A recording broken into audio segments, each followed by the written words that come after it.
All right, everyone. How y'all doing? Yeah? Nice. We brought the hype squad. Thank you very much. All right. We're ready to do this thing. So glad you're here. My name is Jason Perry. I'm the director of the Hinckley Institute of Politics. We're glad you are here for the finale. It's been a long process here. We got 3 rounds. We had more than 70 people trying. And tonight we're down to the top 24 speeches. All right, these are excellent. They're all amazing. We have been doing this for 12 years. This is our 12th annual year, and we've been doing this in honor of former Congressman Wayne Owens, who was not just a gifted orator also, but was committed to effective communication. And so this entire event is funded by that family. In fact, we have Steve Owens here with us. He's going to be a judge here in the back representing the Owens family. Let's give a hand for the Owens family. We are so grateful at the Hinckley Institute to have the Owens Fund, which helps fund this competition year after year. This year was amazing. Over 40 different majors participated in the speeches, which we just love because, of course, politics is everywhere, and being an effective speaker is what it's all about, no matter what you want to study or what you want to do. And we're just very grateful for all of the contestants. It's going to be a big one. One $5,000 scholarship winner tonight. Can you believe that? $5,000. 4 of you will be getting a $1,000 runner-up. We won't. That's not 1, 2, 3, 4. That's just you're a runner-up, $1,000, and then an Audience Choice Award. Do y'all have one of these in front of you? Okay, you're going to see everyone's pictures. Thanks. We're even getting hype about that. Thank you very much. So you see on the side where it says, "Please circle 1." All right, this is the audience will select. You'll circle 1 picture there, and when we're done with all 24 speeches, we'll have 12, and then we'll take a brief intermission. The judges, we will all go out and talk for a few minutes, and then we'll come back. And after that second round, Hannah, who's going to collect these? You? All right. Keep in mind, you get to vote once. All right, one time. That person's going to get $1,000. All right. So thank you for your participation in that as well. I want to introduce really quickly who our judges are for this evening. You've met Steve Owens, partner Epperson and Owens, and representative of the Owens family. Thank you, Steve. Appreciate it. Give a hand for Steve Owens. We also have Charlotte Hanson, if you'll raise your hand. She won last year. Can you believe it? She survived. She came back. She asked for one of those giant checks, but she settled for just money in her account, right? Appreciate that, Charlotte. Judge Jarrett Bennett, United States Magistrate Judge in the District of Utah and adjunct professor here at the University of Utah College of Law. Judge, please raise your hand. Can you believe these judges? It's pretty amazing. And Peter Watkins, if you'll raise your hand, communications professor here at the University of Utah and owner of Watkins Global Strategies and one of the great speechwriters that I've come across, many high-profile elected officials. So glad to have Peter Watkins. Hand for Peter Watkins. All right. And then I will have a chance to be one of the judges, and joining us shortly will be Tiffany Yen Louie, Chief Marketing Officer for the World Trade Center Utah and Managing Partner of the Henry Group. You'll meet Tiffany Yen Louie here in just a couple minutes. Hannah, before we turn it over, anything you want to say? Okay, where's our timekeeper? Everyone, all of our participants, this is your timekeeper. You're watching, in case you're wondering, for our audience, we care about good speeches right here. They can talk about whatever they want to talk about. It's got to be a good speech, and they got to keep to 2 minutes. We'll be keeping track, in case you're wondering, for our participants. If you go substantially over or substantially under, we're going to keep track of that, and it may impact the winner of this competition. All right? So we ready for this? All right. Thank you very much. We have our order here. We're going to start here in the top right, Hannah. You all have the order right in front of you. Someone hold up that small sheet right there. We're expecting you to jump up and go, all right? We run a tight ship around this place, all right? So we'll start here at the very beginning. Come up and give us a go.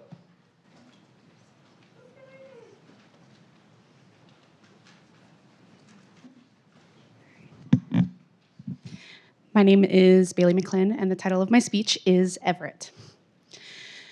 When my son died, I was alone. All I had ever seen around me were happy, healthy pregnancies, ending with happy, healthy babies, and none of my friends' babies ever died, but mine did. I was left with one of my twins in my arms and one that had gone into the next life.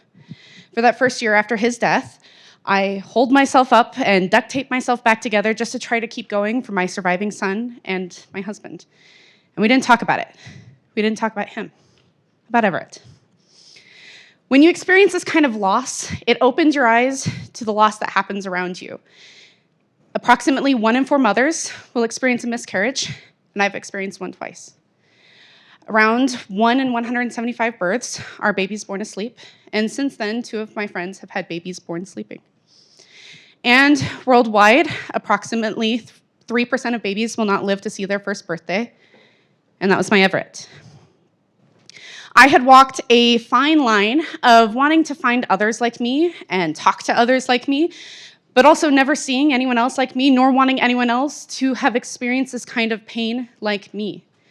And when you begin healing, you want to start talking about it, but how do you talk to someone who would never and could never understand? But when I finally got over that and began opening up, I would be met with the canned response of, well, everything happens for a reason, or even silence, because what do you say to a mother whose baby just died? But here's what you do say. You say, I remember your baby, because that's all they want. That's all I want is for my baby Everett to be remembered. And when you can't help them, you give them resources, and you help that mother know that they are not alone. This is not a political statement for life, nor is this a cry for sympathy. This is me wanting every baby that is loved to be remembered. This is me wanting my Everett to be remembered. Thank you.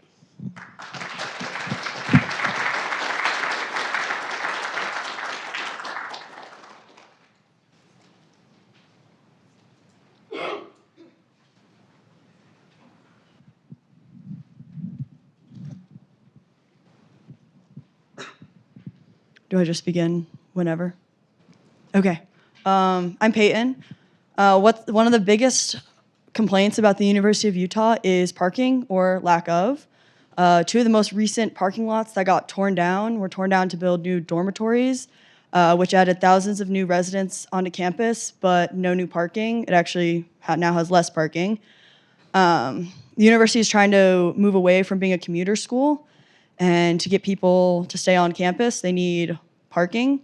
One of the biggest attractions about the University of Utah is the mountains. So it brings in a lot of mountain bikers, hikers, trail runners, skiers, snowboarders, and more.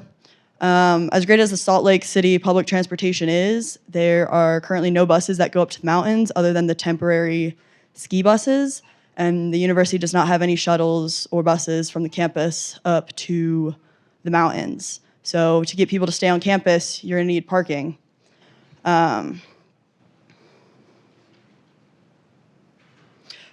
The solution to this is underground parking, specifically underneath new dorms and buildings being built. They're already digging deep into the ground to build the foundations for these massive buildings. It'd be more economically wise to just go a little deeper and add some parking spots, and then it would keep campus open for even more buildings and growth. These parking lots would obviously provide parking spaces for people. And then also, since they're sheltered and underground, you don't have to spend money on salting them or plowing the snow away in the winter. So, yeah, that's all I have. Thank you.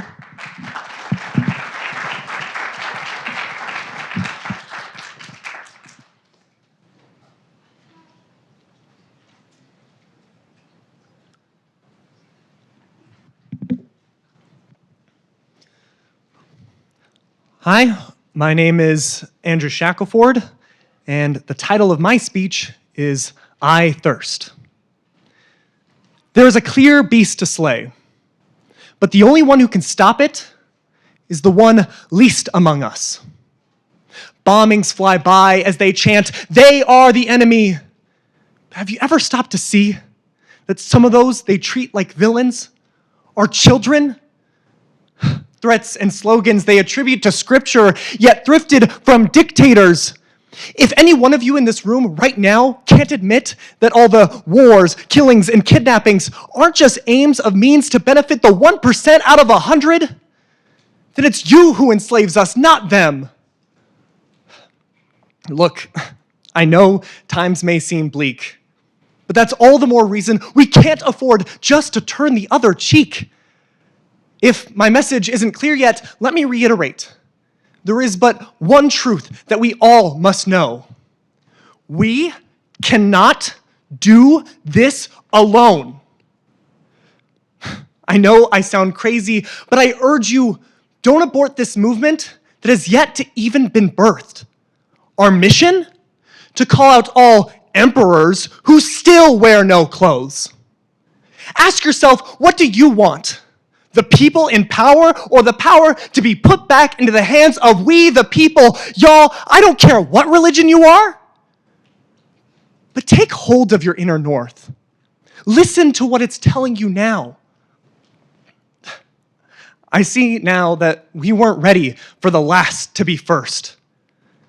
But amen, I say to you, I thirst.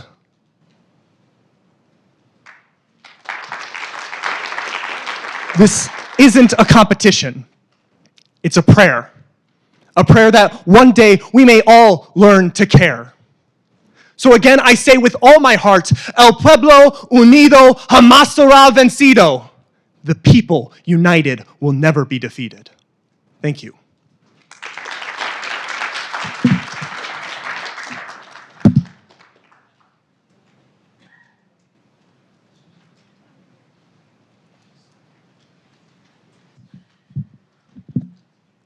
Hi, my name is Aspen Dulles, and the title of my speech is The Downfall of Education.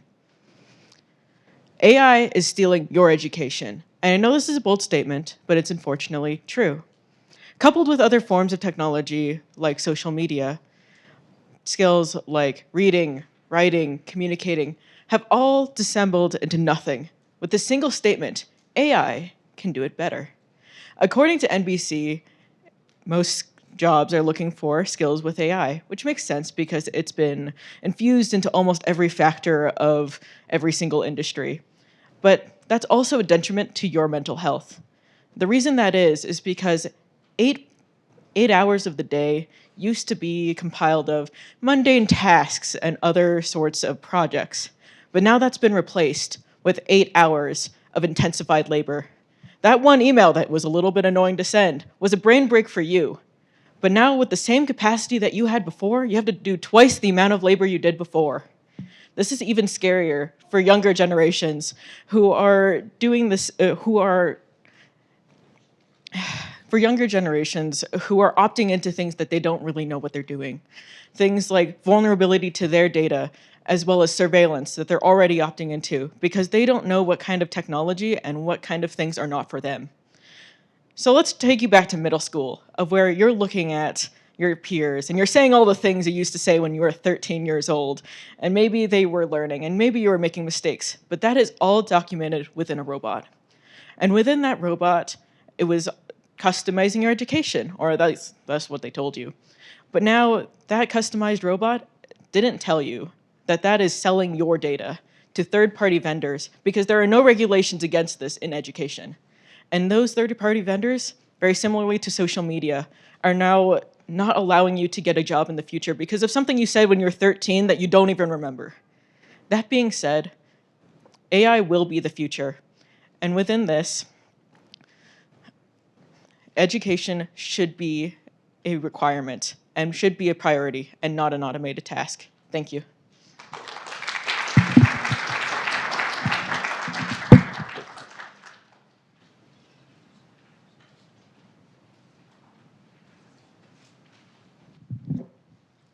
My name is Jaylani Arredondo, and this is Don't Tell Me You Didn't Know.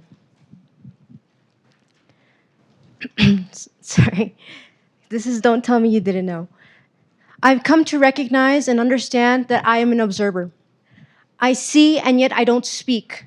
And this, in our social aspects, is very similar to what the rich and powerful do in our nation. They see, and yet they don't speak unless they are affected. And so if I come here before you, it is to urge of you. It is to speak to you. Be the first to say something and not the next to say nothing. For if I needed you, I hope you don't say, I didn't know. I didn't know that the presidents of history repeat themselves over and over again. Because not even 20 years ago was the last segregated prom in Georgia announced. Don't tell me you didn't know that $145.5 million of our taxpayer monies is going into a second version of Topaz internment camps for immigrants. Don't tell me you didn't know that things would end up so spoiled and barren when we chose the same rich and powerful people to choose our fate for us, for people who didn't speak until it was too late.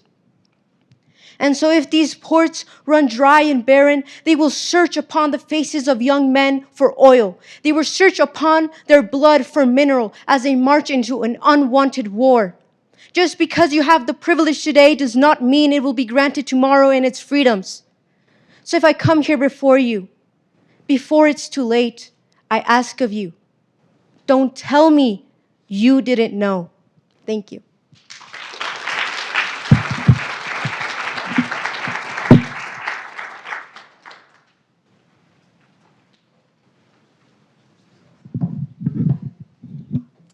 My name is Suvan Pokhrel, and my speech is The Mirror Ball. Born to be, sorry.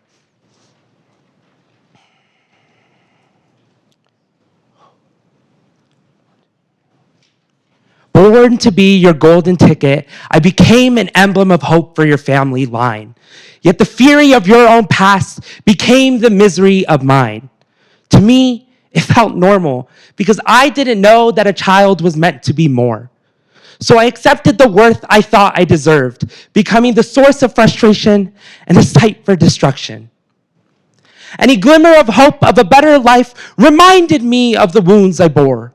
What was there to be loved if the ones who were supposed to give me endless care reminded me I was not enough?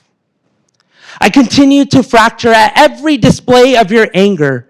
You don't seem to notice that I became everything that you wanted me to be, but still, I wasn't fulfilling your fantasy. Becoming my authority is carried within you as if it were a burden. I became the evils of all of your past, a duty I sanctimoniously held in secret, hoping that it was all too common amongst others. I wasn't a child to you. I was the enemy you sought to dominate. Yet this is where you fail to see who I am. I am not the enemy. I'm simply a lonely spirit who desires the one thing that everyone wants: love. You say that my flaws make me the worthless life that I am, but I do not see it as that. I shine brighter because of the cuts you've inflicted, because through these scars, I have learned the joys of sorrow, struggle, and the beauty of imperfection. So call me whatever you wish, yet I have claimed myself as one thing and one thing only: a mirror ball who shines brighter through sparkling times. I am not broken. I am exactly where I'm supposed to be. I hold sorrow for your history and hold no more animosity. For if it weren't for you, I would have never shone so brightly. For that, I am grateful. Thank you.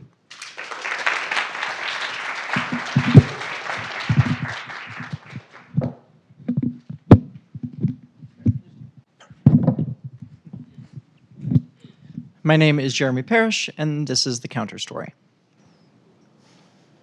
When parents circumcise their children, do they stop and consider if it's going to give them autism?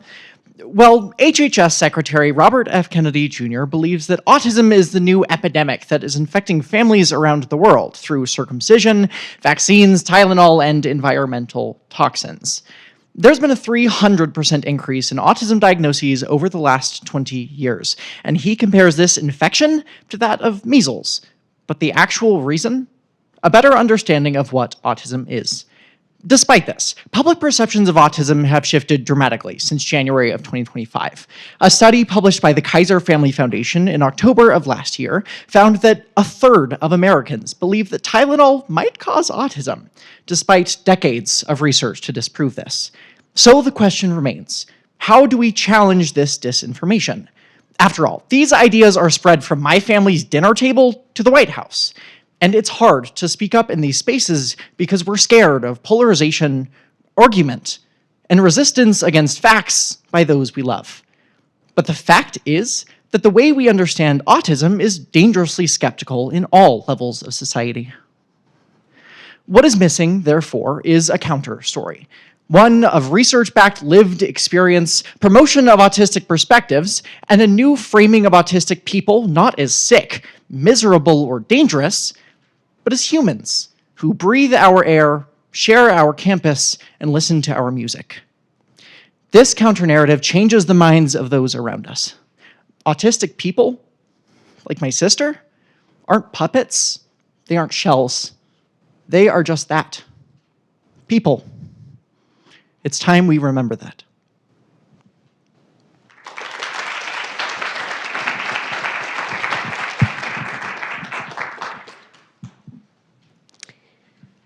Hi everyone, my name is Sachi Baraya, and today I'm going to talk about the life I asked for. 6 years ago, I left India to build a life in the United States. And almost every day since then, I have felt out of place. Whether I hesitate before speaking English or when I realize that I spend more time on FaceTime than in person. And the truth is, in chasing this dream, a dream of building a life on my own, I left things behind. Moments, people, places. And for a long time, I thought that meant something was missing, but I kept going. And I got tired. But when I get tired of chasing what I wanted, I actually love that feeling. Back when all of this was just a dream, I used to pray for this kind of exhaustion. And now that I'm here, even when it wears me down, I still choose it. Because there's a passion in this world that feels just as deep as love. And then one day, something shifted. I booked 2 flight tickets. Not for me, but for my parents. When they arrived here, I saw it in their eyes. That pride, that quiet joy. And in that moment, everything made sense. The sacrifices, the distance, the years of feeling out of place, all of it. And I discovered about who I am and what I'm truly capable of. 6 years ago, I left India to build a life, and today I'm living it. And even knowing the sacrifices, I would choose this struggle over and over again. You know why? Because I finally understood that I'm not out of place anymore. I'm exactly where I asked to be. It is heavy and it is hard, but it is the most beautiful and most powerful thing I have ever owned in my life. Thank you.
My name is Anna Locke, and my speech is titled Mornings at the Bakery. Our county's only stoplight persistently blinked red outside the front window, but the dusty main street was completely empty except for my car.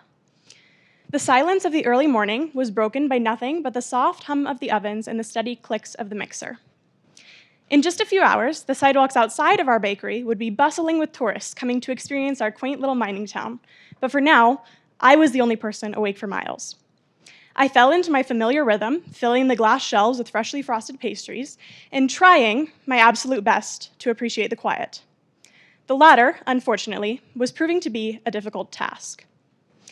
These morning duties used to be accompanied by warm conversation and laughter with the bakery owners, but lately I spent the time managing things completely alone. Sherry and Bill were instead somewhere along the several hundred miles of empty interstate between our town and the nearest cancer treatment center. They had undoubtedly left long before sunrise to complete the 7.5-hour drive before Bill's doctor's appointment that morning. As his cancer progressed, these trips became a regularity, and my quiet mornings became a routine while I kept the business running smoothly in their absence. In a town this small, stepping up like this was expected and natural. The lack of resources, infrastructure, and even access to care in our community of less than 1,000 people meant that the question, if I don't, who will, wasn't rhetorical, but a harsh reality. When I moved here for college, that same city that Sherry and Bill traveled 7 hours to, I carried Bill's memory and that sense of responsibility with me. As I graduate and pursue a career in law, I am drawn back to those early, quiet mornings at the bakery, which remind me that behind every system and every statistic, there are real people and real stories like ours reflected in the outcomes. We must always be willing to step up, whether it's through legal representation, policy change, outreach, or even something as simple as picking up a few extra shifts at the bakery to ensure that no one is left behind. Thank you.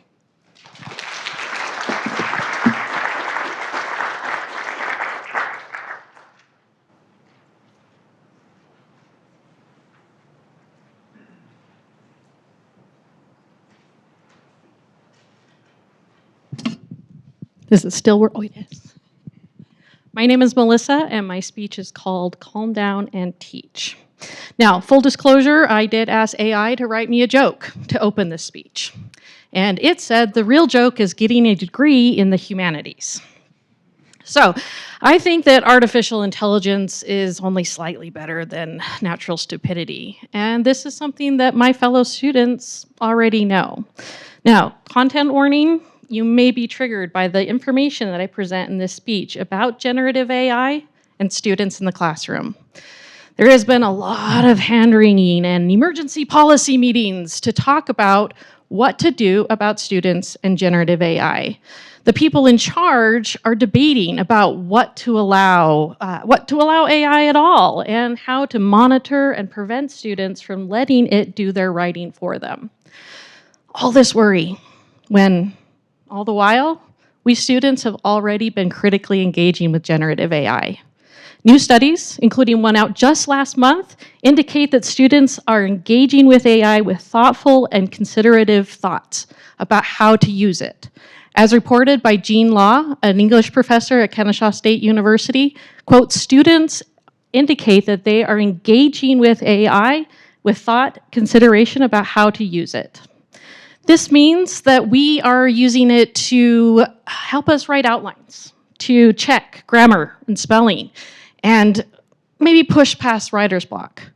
We are not using it to do our writing, our research, or our thinking for us. Policies are great, guidelines are even better, but the point is, don't panic. The students are okay. We are eager to learn, and we are ready for schools to calm down and teach.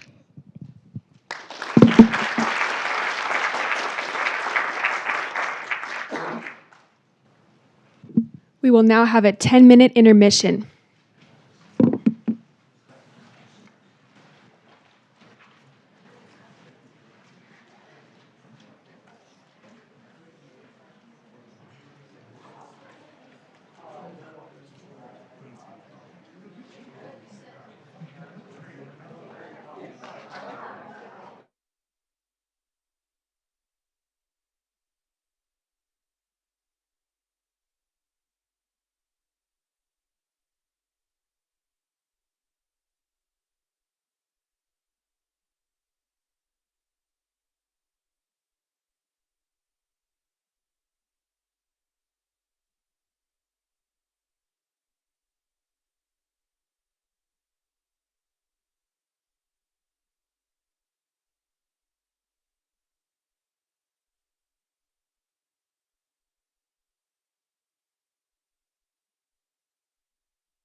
right, we ask that everyone find their seats here in the next couple of seconds. We are now pleased to resume and start our second half of our speech contest. We will be starting with Emma.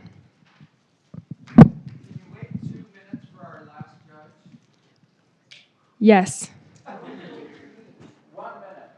30 seconds, you're on.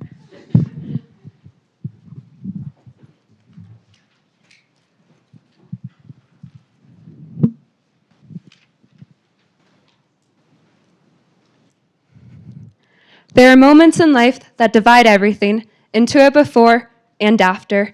I had my moment earlier than I should have. During my teenage years, I was assaulted and abused until the point I was hospitalized. That moment made me realize the gravity of my situation. And even then, I felt like it was my fault, like somehow I deserved it. And I know that may be heavy to hear, but that is the reality for survivors like myself.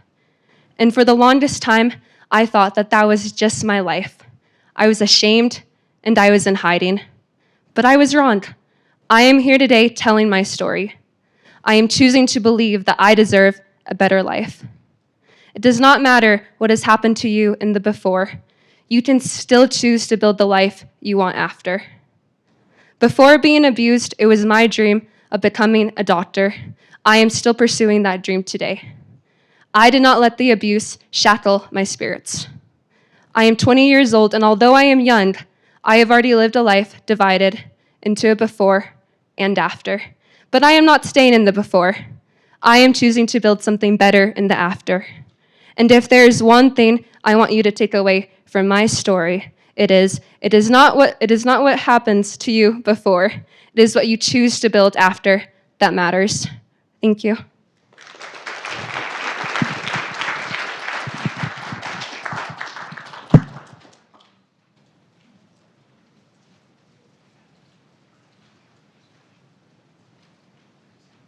Hello, my name is Elsa Skousen, and I will be speaking on jesters.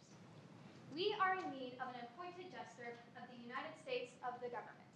Jesters serve two main purposes, to entertain and to criticize. Historically, jesters entertained the powerful. Our jester will instead entertain the people. A strong democracy is made of informed and educated constituents. Unfortunately, politics are either boring or sensationalized by the media, so our political literacy is low. We need constituents watching congressional and Senate hearings. Rome recognized the power of bread and circus. People love to be entertained.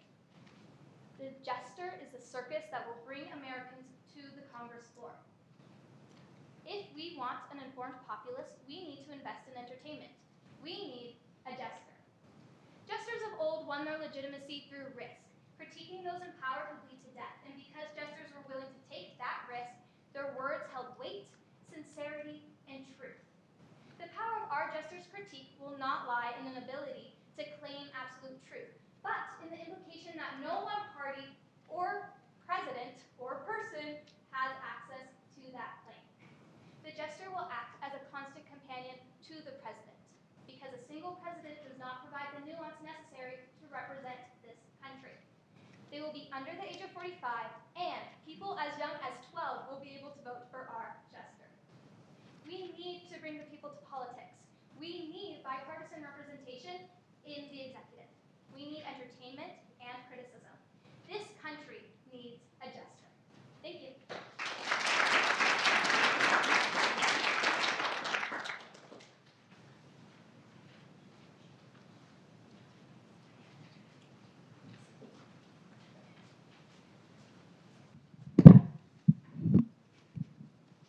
Hi, my name is Avonlea Jones, and my speech is titled Living in the Manosphere. I grew up being told that I was powerful. I grew up in an era of glittery pink t-shirts, proudly proclaiming on the front, "Girls run the world." In the era of women in STEM, of the future is female, #MeToo, Hot Girl Summer, my body, my choice. It was this era that gave me hope, that maybe one day, women could be equal to men. However, I also grew up in the era of the alpha male, of TikToks labeled how to dress for a guy, of clicking on them. being catcalled for the first time age 13. Well, what was she wearing? Boys will be boys. Carry your keys between your fingers at night. It was this era that pulled the rug out from under me. You see, I grew up being told I was powerful, and then taught slowly that my power had a limit. In the era of empowerment, with a footnote. Manosphere, noun. Origin, somewhere between a podcast mic and a man with mommy issues. The exact origin is unclear, but many believe it should have stayed there. It's easy to joke about, until you realize its ideas are shaping real behavior. Just like Earth's atmosphere, the manosphere has its layers, separated by ages and platforms, rather than temperature and composition. At the surface, it may seem harmless. Body count debates, stereotypical jokes, but the deeper down you go, the more it doubles down on internalized misogyny and negativity. And I see it in my own life, in the moments I choose to stay quiet, not because I'm scared or quiet, but because I'm calculating the cost of being heard. I'm so tired of living in that math. I imagine a different era. An era where boys don't need to be broken down to build girls up, where girls don't have to shrink themselves to be respected, where vulnerability isn't weakness and strength isn't cruelty. An era without footnotes, just equality. Thank you.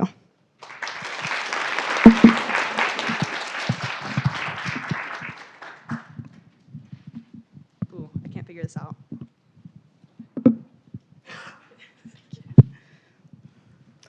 Hello, my name is Leonora, and my speech is titled The Seventh Seal.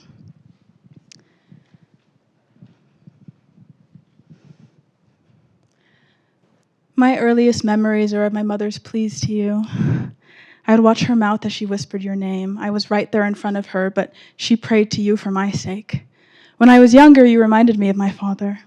Kind, loving, gentle, and warm, and as I got older, your image mirrored his still. Gone. A cold and empty seat. And so I meet you kneeling now. In front of your feet, millions of people will meet you on their knees today. They will call you thousands of different names, ask for hundreds of different things, praying to your slots like a lottery machine. Tell me, Father, who will be the lucky one today? Hundreds of years and brilliant minds have tried to explain you away, and I want to believe them. But if that is the case, when good things happen in our lives, who are we to thank? When hell makes a home inside a heart, Father, who are we to blame? It is your name, after all, I curse. When I touch the hot coals of life and my hands start to burn. Tell me, Father, do you even know my name? Is that why you're nowhere to be found nowadays? Does the stench of uncertainty reek so profoundly? You knew it would turn out this way. So why make it this way if it was never going to be enough? I take it back. You're nothing like my father. He came back. He greets me with a smile every morning.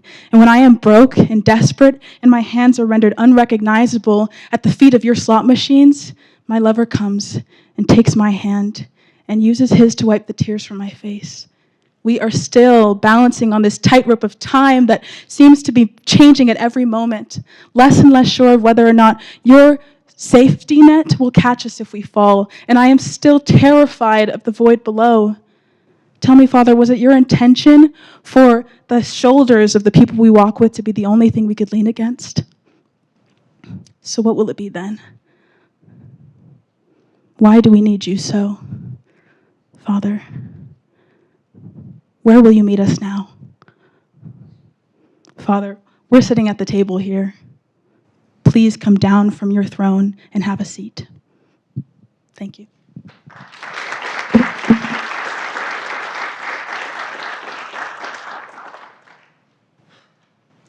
Hello, my name is Andrew Moore, and I will be performing two heirlooms.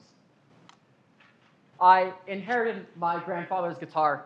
It's this nylon-stringed antique from a Japanese craftsman from when the world was very different. And if you breathe in close to that portal in the center when you're restringing it, you can still smell the workshop where it was crafted over half a century ago. And I play it often, even recklessly and even outside. People who knew him to say that we play the guitar a lot alike. And the guitar faces this summer heat and rugged use, because what good is an instrument if it rots, unstrung and unplayed? What good is a memory if it, too, is not taken out of its case and put to use?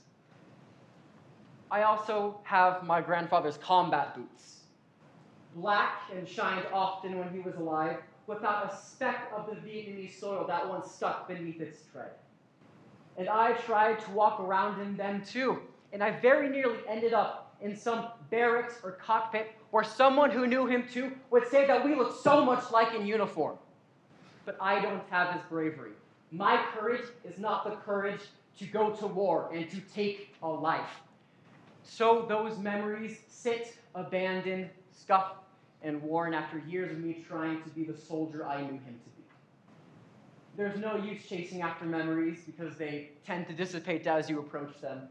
Kind of like the mirages that the guitar and I face every July and August. But maybe memories are best viewed from a distance anyway, taken as inspiration rather than direction. People still say I'm a lot like my grandfather, but I know I'm not quite like him. But I'll keep playing his guitar and I'll repair his boots. And you and I will both go on to create our own heirlooms for people to remember us long after we're gone. Thank you.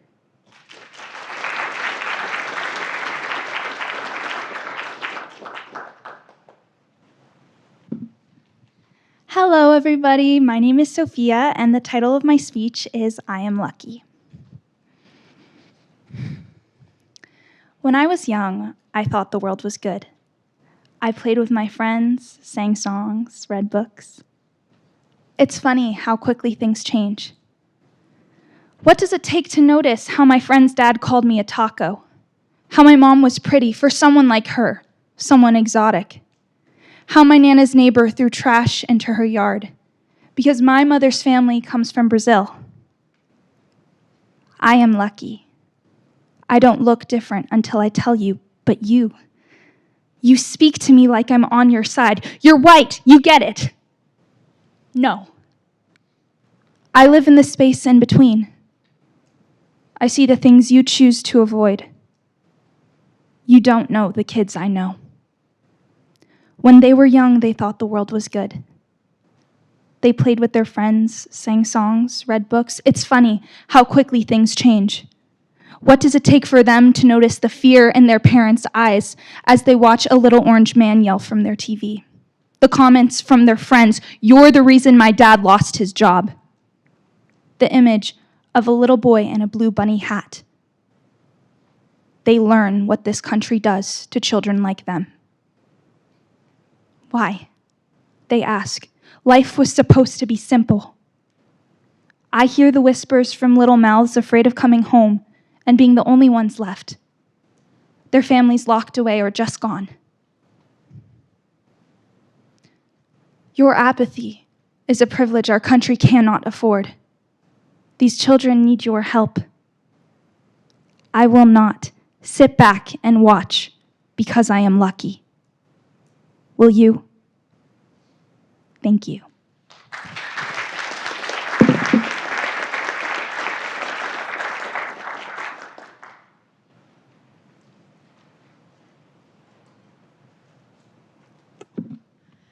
Hello, my name is Kyla Cox, and my speech is titled Successfully Happy. I was walking home through President Circle when I started bawling. Not for any reason in particular, but at that moment it felt like my life was crashing down around me. My parents are my metric for success. My mom is such an incredible music teacher that people will drive an hour and a half every week just so that she can teach their kids. My dad is a satellite engineer, and he's been respected by his colleagues for as long as I can remember. I want to be special, just like them. My whole life, I have been motivated by the fear of being average, of being failure, of not being a daughter that my parents can be proud of. I thought this anxiety would encourage me to achieve much, but ultimately, it's only made me miserable. When I got to college, I felt like I went from being somebody to being nobody. I lost all sense of self-worth and I spiraled. I joined a sorority for social status. I selected a major that sounded impressive, and I have attended every single event that I could that I thought would make me seem interesting. Eventually, the pressure piled up, and I was crying in President Circle. It turns out I got it completely wrong. By actually observing my parents, I've realized that I view them as successful not because they are the best at what they do, but because what they do brings them joy. I'm trying to be more like them. Not the surface level version of them that I sought to be before, but the version that is excited about the way that they spend their time. I've left my sorority, I've switched my major, and I'm learning to not be addicted to praise. Honestly, I'm not worried about impressing anyone anymore. Because I know what real success feels like. It doesn't come from adding a line to your resume. It doesn't come from working yourself to tears. It comes from doing what you love, completely, and letting the rest follow. Thank you.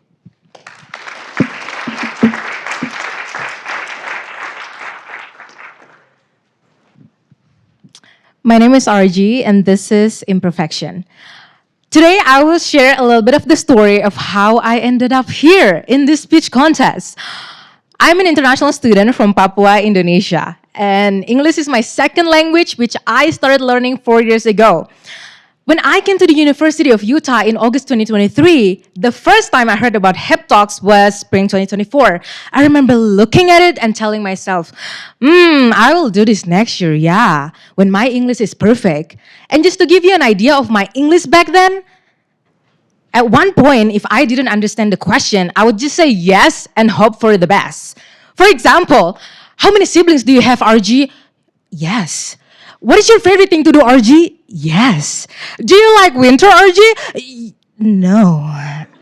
Except that one question. Thank goodness the answer is no, I'm not a winter person. So my English was not that good. Fast forward to spring 2025. I saw it again, the red poster. Hip Talks, 2 minutes to win it. And again, I told myself, I think I need 1 more year to be ready. I think next year my English will be so much more perfect. Maybe I will have that American accent and sophisticated vocabulary. Did I just say sophisticated? Oh my God, improvement. Yay. And then spring 2026 came. And again, I told myself the same thing. Next year, I will be ready. But then I realized I'm graduating. There is no next year. And that's when it hit me. If I keep waiting until my English is perfect, I will never start. Because perfection is just an illusion. So here I am, standing in front of you with my imperfect English, with my accent, and I still mispronounce words, but I am here anyway. So let this be a reminder for all of us that we don't have to be perfect to begin. We just have to begin. Thank you.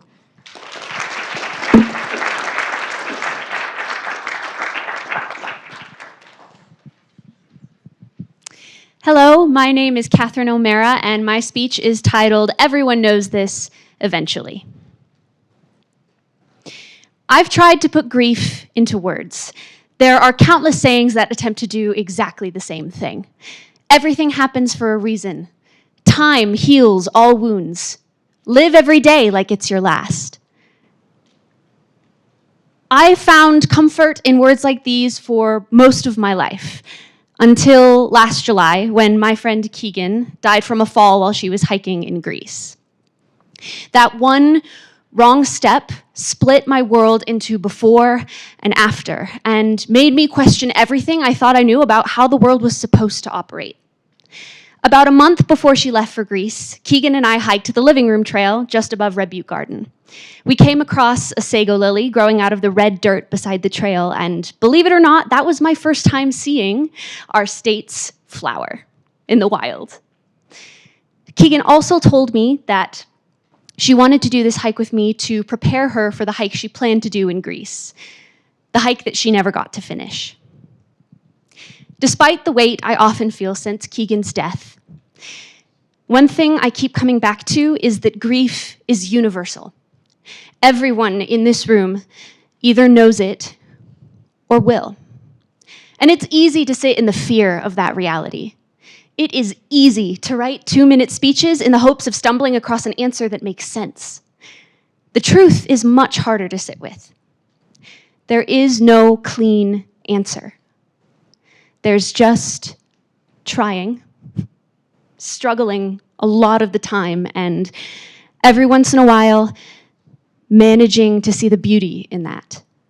The rare but unmistakable sago lilies. Thank you.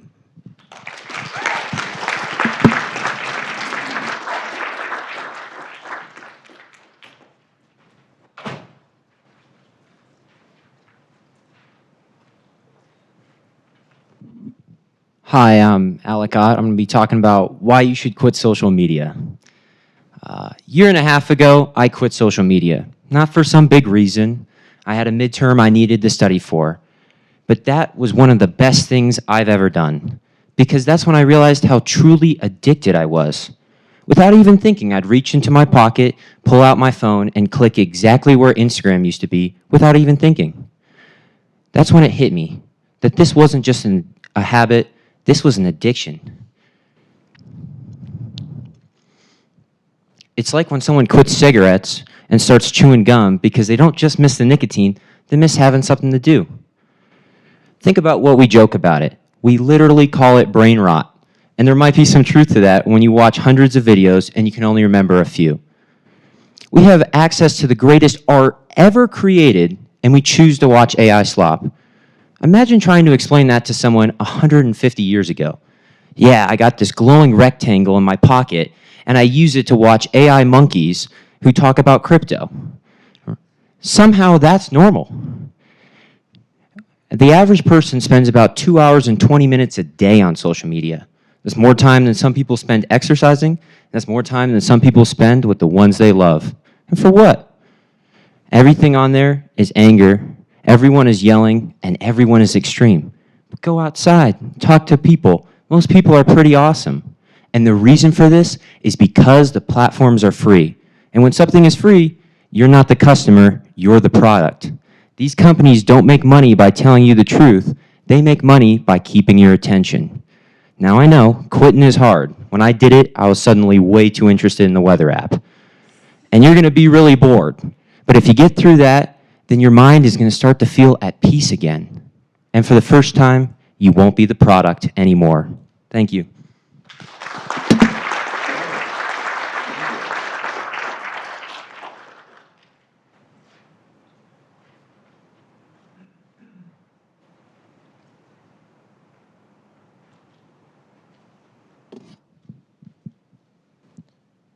Would it be okay if I move the podium just behind?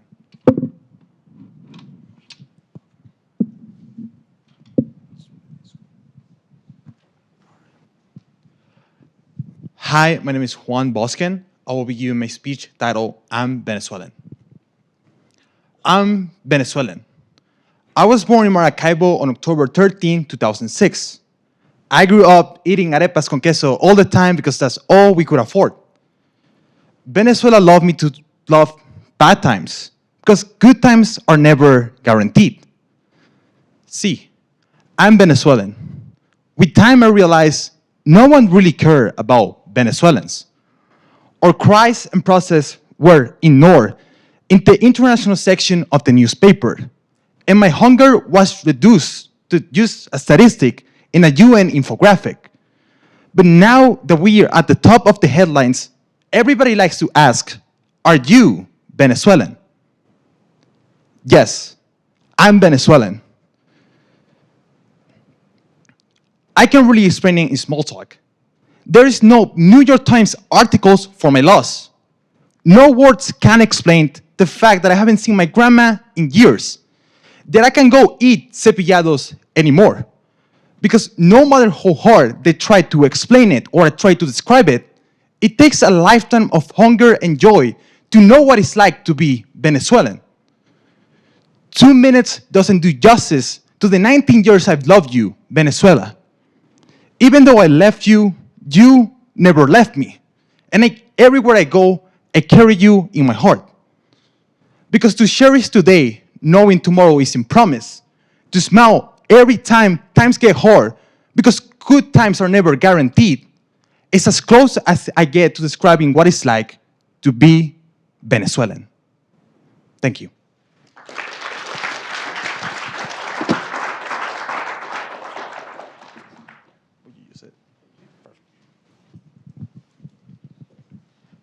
My name is Arvan Verma, and my speech is titled The Image Society. The Taj Mahal, made out of translucent white marble, stands as one of the shining wonders of the world. Yet, just a few meters behind it lies one of the most populated slums in all of India. Home to 25,000 people, these people can't afford food or water on a day-to-day basis. Yet, their government spends millions of dollars in upkeep for the Taj Mahal. In our own education system here in the United States, we have significantly moved away from horrifying yet true parts of our history. Things like the genocide of the Native Americans or slavery have been consistently pushed away from our syllabi. In fact, according to AP News, 76% of US students believe that they have received an inadequate education of Japanese internment or haven't even touched on the topic at all. This issue, known as the image society, is a broad yet terrifying issue. The idea that societies and institutions, in an effort to project their best selves, often push behind issues that need to be solved. But I can hear you guys saying, what's wrong with putting in your best self? Well, let's go back to the Taj Mahal. According to the BBC, in 1 year, 1.5 million Indian children will die due to malnutrition and improper access to food. Yet, in that same year, the Indian government will spend hundreds of millions of dollars in statues, monuments, and public buildings like the Taj Mahal. In our own education system here in the United States, if we are unable to talk about issues that plague our history, how can we possibly expect to move forward and create a better future? Now, I'm not advocating for the destruction of the Taj Mahal or the entire reconstruction of our education system, but what I am advocating for is opening your eyes. Whether that's taking part in uncomfortable conversations, doing your part in advocacy, volunteering, protesting, whatever it is, or simply doing your part.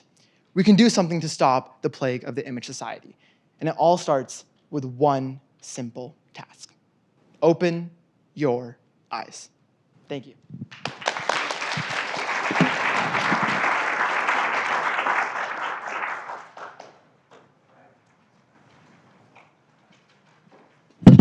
Thank you to all of our contestants. We will now have a 15-minute judge deliberation. Please feel free to finish your audience favorite sheets and pass them to the ends of your row.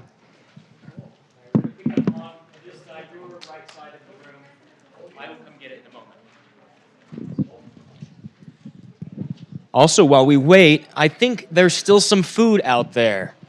If you need to re-up on Zao. And I'm coming to this side to grab the papers.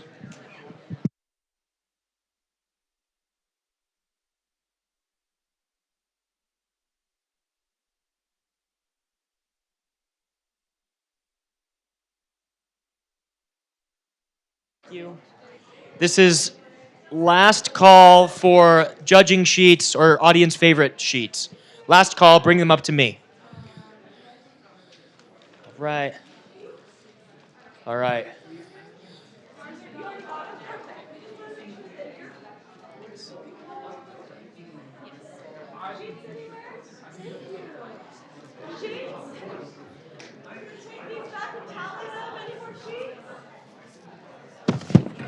All right. All right, last call. We're going to go tally these, eat some more food, hang out, awards announced in about 15 minutes.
All right, everyone, you doing okay? Can you believe you just did this? It's pretty amazing. They're all winners tonight. It's an impossible task. We're just so grateful for you all participating in some way, no matter what. We got some great speeches. We got a little Zao. What could be better, huh? University experience for everyone. I want to give a great shout out to our judges. Thank you. Particularly Hannah Huber, who put this all together in the back. Make sure you wave. Hannah, great job. We appreciate you doing this. It's impossible, so we had to narrow it down. It came down to just how things work, like kind of the votes, and we have an audience choice award that was cleared from this group also. We're just so grateful you're doing this. To give our awards tonight, will be Steve Owens on behalf of the family, going to tell us first the Audience Choice Award, the 4 runners-up, and then the grand prize winner. Steve. And we have people come up and accept it. What side are we on? There. We'll have them come over here. Thanks, everyone. It's my dad this was named for, who's a wonderful fellow looking down on us from heaven. Okay, audience favorite. $1,000. Emma Bullard.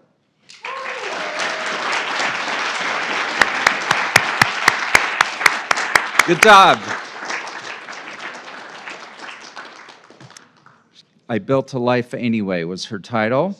Next, now these are in no particular order, so the runners-up, so to speak, are not in order here. Jeremy Parrish, Counter Story.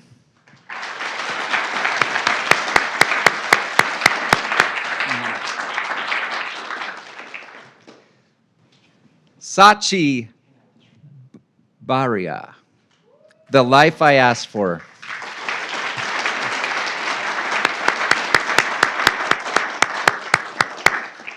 Sophia Stein, I Am Lucky.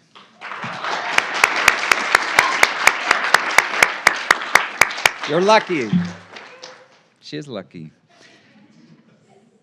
Final runner-up, Anna Locke, Mornings at the Bakery. Congratulations.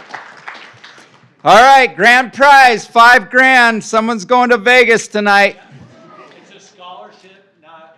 I'm just kidding. RG, Symbiac, Imperfection.